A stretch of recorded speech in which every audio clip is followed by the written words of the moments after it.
Di Ngobras dan seperti yang tadi sudah kita janjikan, kita kedatangan tamu yang luar biasa. Iya, nanti kita bisa sharing, bisa nanya-nanya ya kan. Iya. Karena Ngobras komplit, ada talk show, kemudian juga ada info-info yang viral, aktual, faktual, dan ini insya Allah ada informasi informasi yang lebih meyakinkan iya, lagi. Tentang kenapa vaksin. remaja harus divaksin Iya, ya kan. Dan kita ketemu dengan narasumber kita dari Rumah Sakit Haji Ahmad Zaki Junet ya. Iya. Ini orang udah pada tahu rumah sakitnya di mana ya. Karena apalagi yang udah berkunjung ke sana udah pernah sakit di sana. Tahu ya. Loh, aku kan orang Pekalongan. Masa harus tahu? Tapi udah tahu di daerah mana, Mas? Pelita ya, Jalan Pelita. Buaran ya? Iya, Buaran. Nah, ini kita dengan Pak Dokter Afgan. Iya, saya Dokter Afgan. Ternyata selain vokalis juga dokter ya. Yang Afgan. Dokter Afgan sama Dokter Ovi. Iya. Perkenalkan dulu Pak Dokter, Bu Dokter, saya Dita. Saya Jamil, nih masih kelihatan muda karena kumpul sama kita ya. Silakan Pak Dokter, Bu Dokter memperkenalkan diri dulu. Iya, perkenalkan saya Dokter Afgan, jadi saya dokter umum di Rumah Sakit Zaki Junet. Oke, kemudian Dokter Ovi, silakan. Iya, perkenalkan saya Dokter Brilianti Novi, biasa dipanggil Dokter Ovi, dokter umum juga di Rumah Sakit Zaki Junet. Oke. Ya, udah lama gabung di Rumah Sakit Zaki Junet itu. Iya, sudah lama, kurang lebih 2-3 tahun. Lumayan. Dokter masih muda, ya. Masih muda. Begitu lulus langsung di situ ya. Masih muda sudah jadi dokter. Kamu kapan jadi dokter? Ya harus kuliah dulu di Fakultas Kedokteran, masa kuliah di peternakan mau jadi dokter. Iya, Mas Dokter dan Mbak Dokter ini manggilnya kayaknya. Mas aja ya biar Mas Dokter dan Mbak Dokter ini ya. Kita nanti mau ngobrol-ngobrol seputar vaksin untuk remaja. Ya. Ini kan lagi mulai digalakkan sekali yang namanya vaksin ya. Kalau kemarin makin itu gencar ya. Makin gencar sekali, dan sekarang ini yang lagi rame adalah vaksin untuk anak-anak sekolah remaja karena kebutuhan tatap muka itu kan harus pada divaksin. Tapi kenapa sih remaja kok harus divaksin? Karena secara fisik kan imunnya lebih kuat daripada yang mohon maaf yang tua-tua dan tua-tua kenapa harus memegang saya? Kebetulan megang, kamu merasa aja ya kan. Padahal kan anak muda itu kan imunnya kuat ya, sementara yang kena COVID yang mudah rentan itu yang tua-tua. Kenapa harus divaksin remaja? Mungkin berpenyakit kronis ya. Ya, jadi sebenarnya kalau untuk kenapa kok ada tujuannya atau sasarannya vaksin remaja? Karena sebenarnya kalau penyakit COVID-19 itu nggak mengenal usia, jadi semua orang tuh bisa kena COVID, mulai dari bayi, anak-anak, remaja, bahkan orang dewasa. Memang untuk anak-anak atau orang remaja itu daya tahan tubuhnya lebih baik dibandingkan orang lansia. Tetapi kalau misalnya kok daya tahan tubuhnya itu lagi down atau lagi turun, terus ini lagi ada varian baru, waktu itu varian Delta. Nah, untuk virulensi dari virusnya itu sangat tinggi. Jadi waktu varian Delta itu meningkat, anak-anak dan remaja itu kejadian kasus COVID-nya sangat meningkat sekali. Maka dari itu kenapa kok dibutuhkan adanya vaksin remaja. Jadi selain itu, kenapa ada vaksin anak dan remaja? Karena ada program dari pemerintah juga untuk pembelajaran tatap muka. Nah, salah satu syarat untuk pembelajaran tatap muka itu adalah vaksinasi. Salah satu syarat untuk bisa melakukan tatap muka ya, anak-anaknya sudah divaksin. Jadi meskipun remaja karena memang tidak mengenal usia sehingga Terus yang harus dipersiapkan apa aja itu, Dok? Untuk yang anak-anak sebelum divaksin? Iya, jadi memang ada beberapa hal yang harus dipersiapkan untuk sebelum vaksinasi. Sebenarnya yang dipersiapkan yang penting dalam kondisi tubuhnya fit atau sehat, yang kedua harus makan yang cukup dan istirahat yang cukup sebelumnya. Makan cukup, istirahat cukup, duit cukup. Duit cukup. Dan bikin tenang ya, imun kita juga bagus. Aturannya sama juga dengan vaksin-vaksin orang dewasa kan. Kalau misalnya orang dewasa, misalnya ada yang mempunyai penyakit kronis atau apa, itu harus ada referensi dari dokter yang bersangkutan. Itu juga. Jadi untuk sebelum peserta mendapatkan vaksin ada yang namanya screening terlebih dahulu. Jadi dengan screening ini kan kita cek suhunya, di tensi juga, lalu juga ada tanya jawab juga seputar kondisi tubuh ataupun penyakit yang pernah diderita, ataupun mungkin juga riwayat terkena COVID sebelumnya atau tidak. Jadi untuk penerima vaksin ini dipastikan oleh tim vaksinator memang layak untuk mendapatkan vaksin. Jadi kalau udah pasti dia memang layak untuk menerima vaksin, baru bisa diceplos. Terus itu dok suntik vaksinnya kan sekarang ada yang Sinovac, terus AstraZeneca. Ya itu recommended-nya buat remaja apakah bebas pakai mana aja, Moderna, kemudian Sinovac atau yang lain? Ya, sekaligus bedanya mungkin dok ya bisa jadi disampaikan. sebenarnya kalau misalnya pemberian vaksin itu kan berdasarkan penelitian. Jadi untuk saat ini untuk usia yang lebih dari sama dengan 12 tahun atau untuk remaja itu ada 3 vaksin yang bisa diberikan yang sudah masuk ke Indonesia. Jadi yang pertama ada Sinovac, yang kedua ada Moderna, dan yang ketiga ada Pfizer. Cuma karena untuk masalah untuk keterbatasan vaksin dan memang dulu awalnya vaksin yang paling banyak adalah Sinovac yang masuk ke Indonesia. Jadi dari Ikatan Dokter Indonesia, Dokter Anak Indonesia, terus habis itu dari BPOM itu untuk sementara ini merekomendasikan Sinovac dan Pfizer untuk dilakukan vaksinasi di Indonesia untuk khususnya remaja. Ya kadang kan kita ini dok, ketika suntik vaksin pertama Sinovac, berikutnya kok yang kedua Moderna atau yang AstraZeneca itu gimana? Oh enggak masalah. Sebenarnya himbauannya kalau bisa memang harus menggunakan vaksin yang sama. Karena ada perbedaan pemberian vaksin ini bisa diteliti kira-kira ada efeknya atau enggak, belum diketahui sampai sekarang. Belum diketahui sekarang. Jadi suntik pertama dengan kedua vaksinnya beda, itu belum ada penelitian itu. Masih berjalan penelitiannya. Cuma secara umum nggak ada masalah ya yang sudah dilakukan juga. Disarankan untuk menggunakan vaksin yang sama. Ya, soalnya kan ada keterbatasan yang sekarang mungkin. Jadi untuk yang sudah menerima vaksin dosis pertama ini, kalau bisa dosis keduanya harus datang. Kan soalnya otomatis sama ya vaksin yang digunakan setelah dia menerima vaksin yang pertama, kemudian yang keduanya pasti sama gitu ya. Nah, kemarin saya mau datang kan karena kalau udah pernah COVID kan harus 3 bulan. Jadi pas yang kedua nggak bisa datang, takutnya nanti kalau ada lagi vaksinnya suntiknya udah beda, kemarin Sinovac terus apa. Tapi harus kita boleh meminta yang sama. Kalau nggak sama kan nggak khawatir takut atau gimana? Kan itu kan nyata kejadian itu kan bisa saja terjadi. Untuk sekarang kan memang sudah banyak nih puskesmas, rumah sakit ataupun yang baru-baru ini kan di GOR seperti di Mataram yang mengadakan instansi-instansi tertentu itu sudah melampirkan juga vaksinnya apa. Jadi kita juga harus aware sendiri dosis pertama yang kita dapatkan apa. Jadi tergantung vaksin yang disediakan dulu ya. Kalau misalnya kita dulu waktu vaksin pertama menggunakan Sinovac misalnya, jadi pada waktu vaksin keduanya ya kita cari info yang untuk vaksin sama gitu. Meskipun di desa kita yang sudah melakukan itu sih pertama Sinovac, berikutnya misalnya itu ternyata nggak sama, kita yang nunggu yang atau nyari gitu yang sama gitu ya. Disarankan itu ya. Karena sekarang informasi sudah banyak sekali, kita harus aware juga pada yang kita dapatkan dosis pertama itu apa. Banyak banget, bukan banyaknya berarti Tapi kalau rumah sakit Haji Ahmad Zaki Yunat itu ada program suntik vaksin juga? Untuk dekat ini kita buka untuk vaksin remaja. Vaksin remaja. Tanggal 15 September. Alhamdulillah kemarin antusias dari warga Kota Pekalongan terutama remaja itu sangat banyak sekali dan kuota untuk sekarang terpenuhi. Terpenuhi ya. Kemarin kita dapat informasi sudah terpenuhi. Terpenuhi gitu berarti sudah tetap gitu ya. Dan kalau ke sana seperti hal yang lain atau berbayar atau gratis? Masih gratis. Masih gratis. Ini programnya Program pemerintah ya. Ya, mumpung masih gratis, ayo vaksin. Gratis, Ah, vaksin. Iya. Ayo vaksin. Soalnya kalau misalnya vaksin lebih mahal sekali. Iya, biar tercapai herd immunity. Betul. Iya.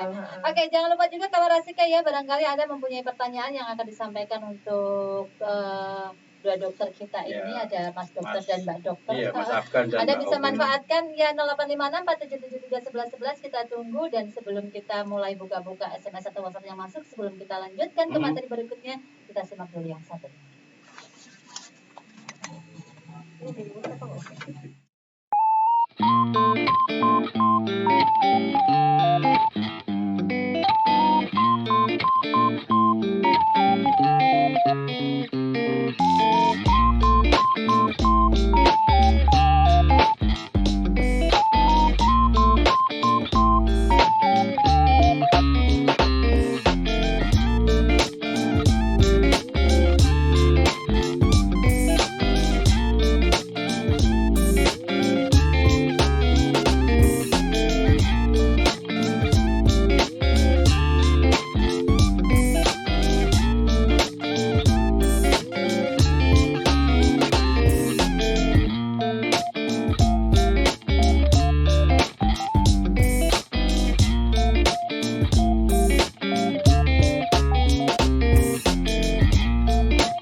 Yes, apapun infonya sampaikan ke Rasika di Ngobras. Ngobrol asik di Rasika.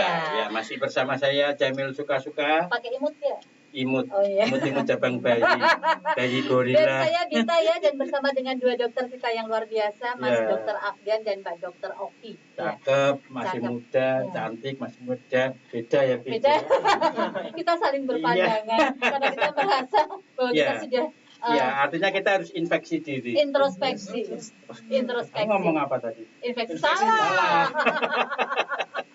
Iya, Iya. tadi kita ngobrol tentang vaksin remaja, Bid ya. Oh iya, dan Dan- terima kasih kabar Rasika yang sudah Oh, iya. bergabung di sini di 0856 Ya banyak banget ya responnya. Ada juga yang melalui live chat kita di streaming. Jangan lupa juga kabar Rasika, barangkali Anda juga saat ini lagi bersama kami di Rasika TV Official dan RSJD Junet ya. Anda bisa juga komen-komen di situ. Silakan, akan kita bahas satu persatu. Ya, ini ada yang masuk ini dari Tarom di Simbung, Bid ya. Sembung. Hah? Sembung. Simbang. Nah, ini kalau dia menanyakan kalau vaksinnya cuma satu kali aja bermasalah nggak sih? Ya, vaksin pertama dapatnya Moderna, terus apa yang kedua juga harus Moderna gitu kan. Yang tidak. Kucing jatuh. Ya, jadi pertanyaannya kenapa vaksinnya cuma satu kali tapi Moderna aja. Iya, enggak, maksudnya gini, pertanyaannya adalah dapat vaksin pertama dapatnya Moderna, apa yang kedua juga harus Moderna? Tadi kayaknya sudah pernah dijawab. Tadi udah dijawab. Sudah dijawab kalau misalnya harusnya vaksin pertama Moderna, untuk dosis kedua juga harus Moderna. Tapi untuk vaksin remaja tadi Ya, tetap yang dipilih apa tadi? ya, jadi kalau untuk saat ini di Indonesia yang dipakai Sinovac dan Pfizer. Yang untuk remaja ya. Iya, remaja. Iya. Ya itu tadi yang cuma vaksin kalau cuma satu kali itu gimana? Ini nggak datang lagi itu berpengaruh juga nggak? Ya, jadi sebenarnya kalau misalnya vaksin cuma satu kali aja, sebenarnya itu berpengaruh jadi daya tahan tubuhnya orang tersebut. Jadi vaksin itu kalau tergantung dari jenis vaksinnya.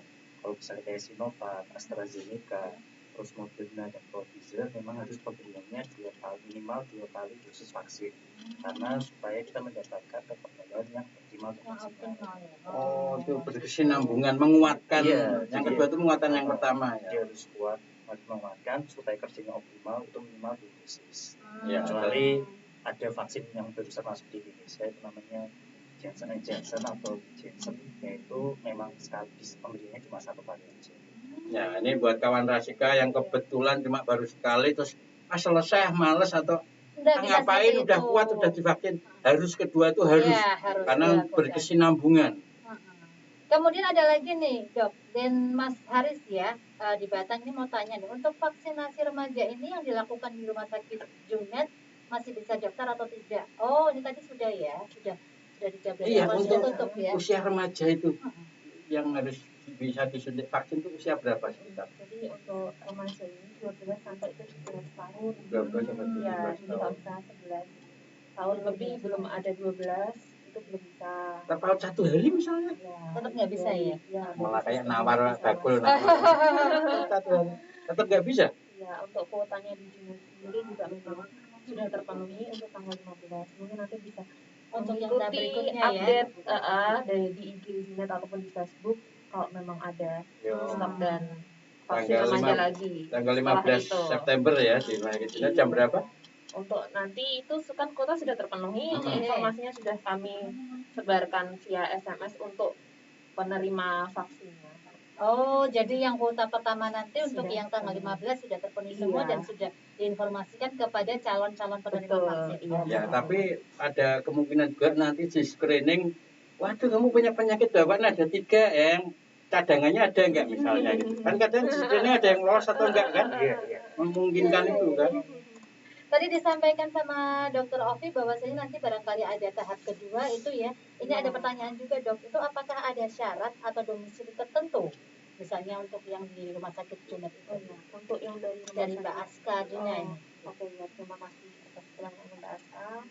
Untuk di Rumah Sakit Junet persyaratannya untuk remaja memang 12 sampai 17 tahun. Lalu juga ada nomor NIK-nya, dia di kakak dalam kondisi sehat, bebas COVID selama 3 bulan.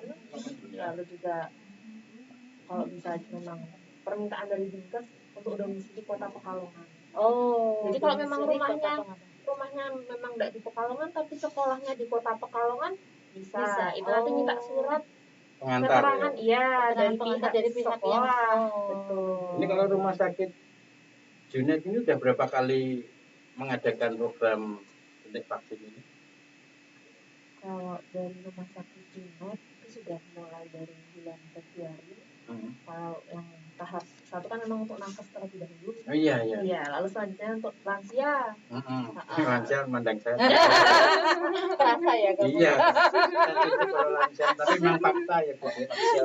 Lalu selanjutnya kan ada publik ya. Iya. Lalu selanjutnya ini juga sudah masuk ke tahap 3 remaja. Iya.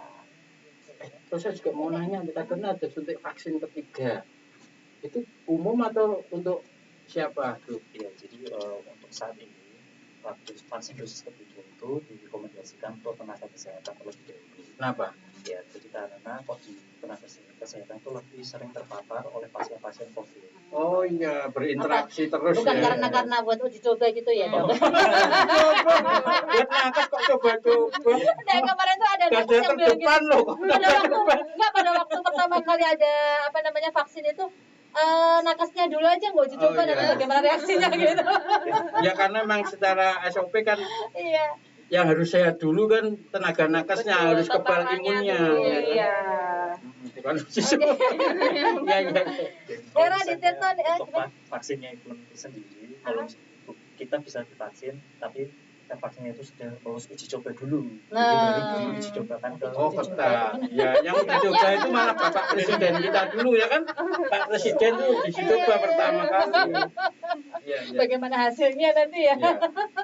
Oke, ini terima kasih juga nih ada Hera yang ada di Tirto. Alhamdulillah sudah komplit kedua vaksinnya. Mau tanya nih sama Mas Dokter dan Mbak Dokter, kenapa ya di Indonesia tuh kok menerima banyak jenis vaksin? Kenapa kok nggak satu vaksin aja, misalnya Sinovac aja gitu, yang minim efek sampingnya seperti itu? Ada beberapa teman vaksin jenis selain Sinovac, ada keluhan-keluhan gitu, misalnya pusing lah. Mohon pencerahannya dokter gitu. Habis disuntik vaksin lihat isi dompet pusing. Pusing. Mungkin itu bukan karena suntik vaksinnya. Ya. Iya. Jadi memang sangat ada berbagai macam vaksin. Jadi Sinovac, Sinopharm, Pfizer, Moderna, yang terakhir AstraZeneca, yang terakhir Janssen. Jadi memang kenapa kok di Indonesia itu banyak sekali vaksin yang masuk? Pertama, jadi kita itu ada hubungan tentang ketersediaan vaksin. Jadi belum tentu Sinovac itu selalu sedia vaksin dengan jumlah yang sangat banyak sekali. Maka dan di Indonesia sendiri itu juga ingin mencoba menggunakan vaksin-vaksin yang lain, karena katanya sih kalau misalnya berdasarkan penelitian memang efektivitas atau efektivitas dari vaksin itu kayak seperti Moderna, Pfizer itu lebih baik. Tapi hanya saja tetap kita bisa vaksin apapun, nggak melihat efektivitas itu. Yang penting vaksinnya tersedia. Ya, yang penting juga sama ya, kalau yang satu itu, yang kedua juga harus itu. Iya, untuk saat ini harus sama tersedia. Ya ini pencerahan buat kita, kadang kita lupa juga vaksinnya yang Sinovac belum dikirim, yang ada cuma ini. Nah, kita kan berhak untuk menanyakan gitu. Menanyakan atau mungkin menolak atau nunggu yang harus sama biar karena berkesinambungan itu ya. Terus kemudian ini Dok, kalau misalnya mempunyai riwayat rematik boleh vaksin apa enggak? Ini ada pertanyaan dari Mbak Rizky yang ada di Indonesia. Sekaligus mewakili pertanyaan rematik. Jadi kalau untuk penyakit rematik itu sebenarnya sama autoimun. Jadi memang kalau penyakit rematik, kalau misalnya terkontrol dalam pengobatan itu boleh divaksin. Tapi kalau misalnya kalau tidak terkontrol itu sebenarnya tidak dibolehkan. Cuma perlu diingat lagi, kadang tuh orang-orang atau orang awam itu bilang dikit-dikit, aduh pegel-pegel itu rematik. Nah, rematik itu memang harus dibuktikan dulu dari laboratorium. Jadi nggak asal pegel rematik. Padahal rematik itu pakem loh. Rematik itu rem kendaraan. Jadi memang harus dibuktikan dulu dari laboratorium. Iya. Kemudian ada lagi nih, banyak sekali yang bertanya. Kamu ada terus punya aku nggak ada. Rahmat Hendarto yang ada di Seragi. Tadi udah dijawab ya, itu yang pantun pertama Moderna, seharusnya yang kedua udah dijawab tadi. Ini ada Joko, malah kirim pantun. Iya, Kemudian sehubungan Sebentar, mohon maaf, Dok ya. Nah, iya. Kemudian bisa dijelaskan lagi dokter mungkin untuk tadi dalam kondisi apa vaksinasi yang tidak diperbolehkan, apakah ada persyaratan tertentu boleh atau tidaknya seseorang divaksin? Tadi sudah disampaikan tapi mungkin bisa lebih tadi rinci lagi. Ya. belum rinci tadi. Iya. Jadi untuk screeningnya ini kan kita membahas tentang vaksinasi pada remaja ya, pertama yang screening yang harus dilakukan kita umurnya 12 sampai 17 tahun. 12 sampai 17 tahun. Yang kedua tidak ada keluhan demam atau suhunya lebih dari sampai dengan 37,5. Yang ketiga itu tidak memiliki penyakit autoimun yang tidak terkontrol obat. Apa itu autoimun? Nah, jadi penyakit autoimun itu penyakit yang diakibatkan karena daya tahan tubuh kita itu menyerang diri kita sendiri. Nah, memang misalnya, itu, contoh-contohnya bisa mistemia gravis. Jadi itu memang ada kelainan otot karena sistem imun kita menyerang sistem saraf pusat kita yang mengakibatkan kelumpuhan di otot. Nah, itu ada memang boleh divaksin dengan catatan itu terkontrol oleh obat. Terus ada juga kalau orang-orang dengan penyakit kanker dan sedang melaksanakan kemoterapi itu tidak diperbolehkan untuk melakukan vaksin. Ya, ini buat kawan Rasika jangan pernah menyembunyikan penyakitnya, harus jujur terus terang, ya? Sehingga penanganannya lebih gampang dan tidak akan menimbulkan efek samping, ya kan? Kemudian tadi disampaikan bahwa ada penyakit apa namanya misalnya yang lagi ditunggu dan sebagainya. Kemudian kalau misalnya ada pasien yang mempunyai penyakit riwayat penyakit tertentu gitu, tapi beliau kepingin banget divaksin, tapi dia tidak dalam kondisi sehat, itu bagaimana? Coba dia mempunyai riwayat penyakit tersebut. Oh ya, kondisinya pas tapi mau vaksin itu pas sehat. Sehat itu gimana dok? Bisa divaksin apa tidak itu? Jadi ini kondisinya dia sudah pengobatan dia pernah mengalami penyakit itu, misalnya katakanlah dia diabetes, katakanlah dia punya riwayat penyakit gula yang tinggi seperti itu. Tapi dia pengen banget divaksin, dan pada saat dia mau divaksin itu dia kondisinya sehat, itu apakah itu bisa divaksin atau harus menyertakan bukti kesehatan? Jadi kalau untuk diabetes kan memang sudah diperbolehkan untuk vaksin dengan syarat kan terkontrol gulanya. Untuk diabetes sendiri kan kalau di puskesmas kan ada yang namanya program seperti Kak Polansi itu yang tiap bulan dapat obat, nanti juga dikontrol gulanya. Yang penderitanya itu kan mengerti bulan ini gula saya segini, bulan kemarin gula saya sekian. Itu terlihat dari situ. Dia juga berarti penelitiannya terkontinu gitu ya? Iya, dalam artian terkontrol tuh dia minum obat rutin. Tidak ada keluhan-keluhan yang gulanya itu. Kalau memang sudah terkontrol semuanya, kalau misalnya memang dia masih ragu, boleh sekali untuk konsul sama dokter yang merawat.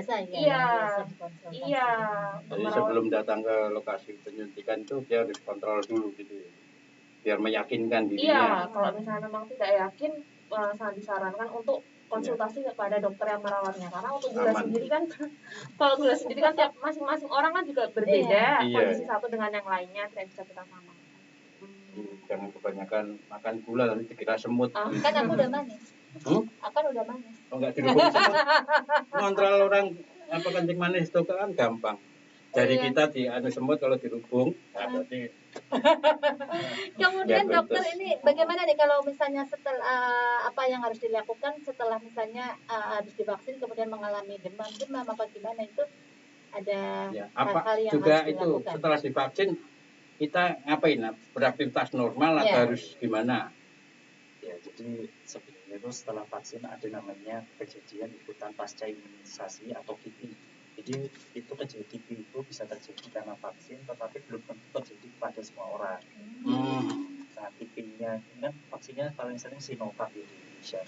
Nah, KIPI yang sering terjadi pada pasien yang diberikan Sinovac itu bisa berdasarkan lokal dan sistemik atau seluruh badan. Lokal itu berarti nanti bisa muncul keluhan nyeri di bekas suntikan, terus bisa muncul di tempat suntikan. Nah, yang penting untuk cara menanganinya adalah istirahat yang cukup dan dikompres. Nah, sedangkan kalau misalnya ada keluhan sistemik seperti demam, terus tiba-tiba badan linglung semua, ya kita bisa istirahat yang cukup, minum atau makan yang cukup. Tapi kalau memang benar-benar sangat sakit atau demamnya sangat tinggi sekali, kita bisa bantu untuk obat penurun panas. Yang penting istirahat dengan cukup, bukan istirahat dengan Jadi nggak usah tenang. khawatir kayak misalnya kemarin ada Tidak. yang laporan ke kita, ya aku habis divaksin terus pegel-pegel sampai bergesi gitu ya. Iya, kalau kamu kan habis suntik vaksin pegel hati karena ada masalah keluarga. Saya izin menambahkan. Oh iya, Iya. silakan dokter. Penerima vaksin ini kan setelah vaksin mendapatkan kartu vaksinasi. Hmm. Kartu vaksinasi beda dengan sertifikat ya. Kalau sertifikat kan kita download sendiri.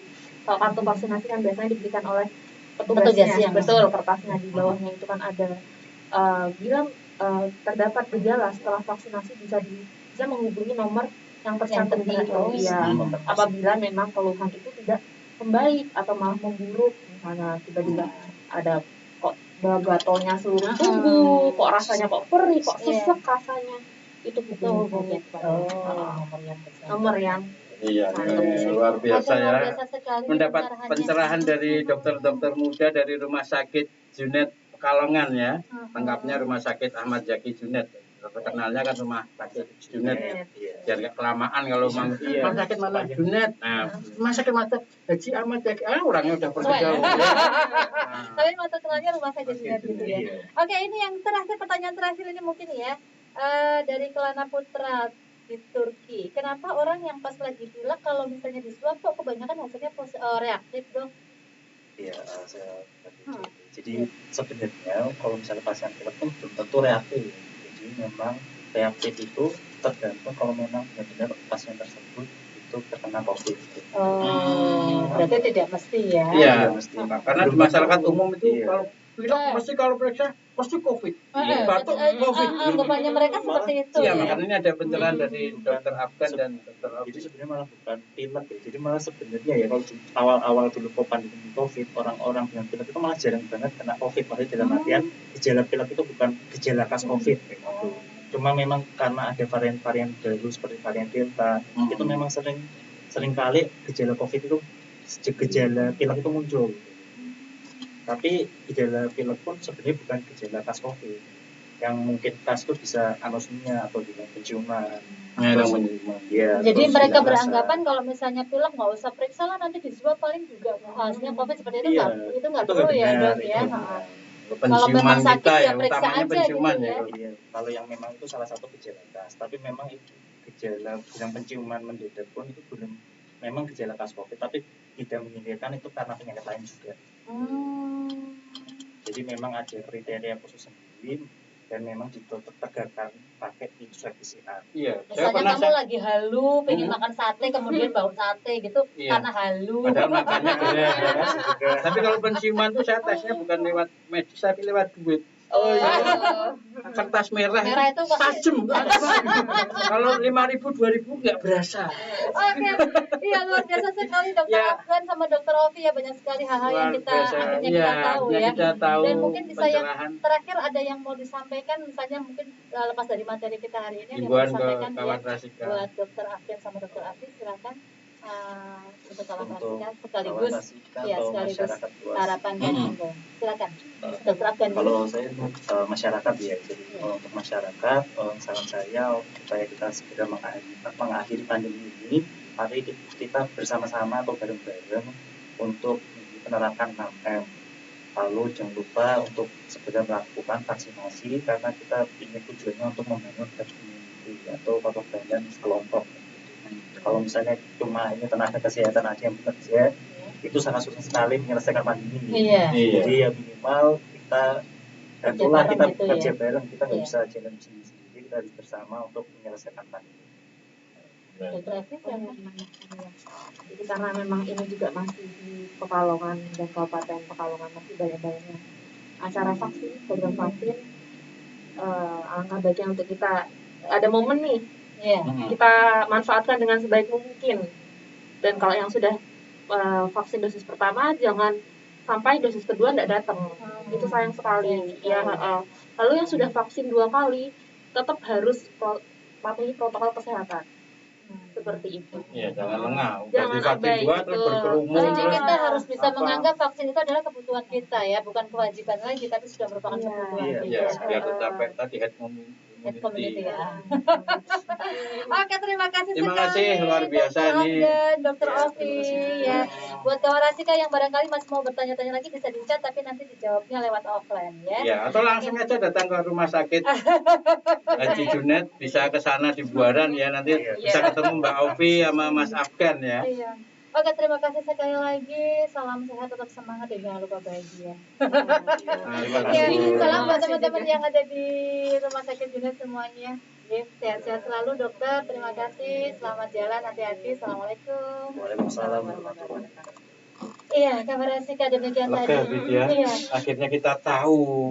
Ternyata Mm-mm. ya tadi yang intinya adalah vaksin itu adalah sebuah kebutuhan bagi kita. Jadi jangan dianggap itu sebagai kewajiban saja, menggugurkan kewajiban saja. Nggak usah vaksin juga sehat-sehat aja. Itu Iya. anggapan seperti itu Iya, harus karena dihilang. nggak cuma untuk kepentingan kita sendiri, untuk kepentingan masyarakat luas, keluarga kita tercinta, anak istri kita tercinta, Iya, ya kan? luar biasa. Baik, kawan Rasika, kita akan masih terus lanjutkan perbincangan kita di ngobrol asik di Rasika. Apapun infonya, sampaikan ke Rasika. Tapi jangan kemana-mana, karena kita dengerin dulu yang satu ini.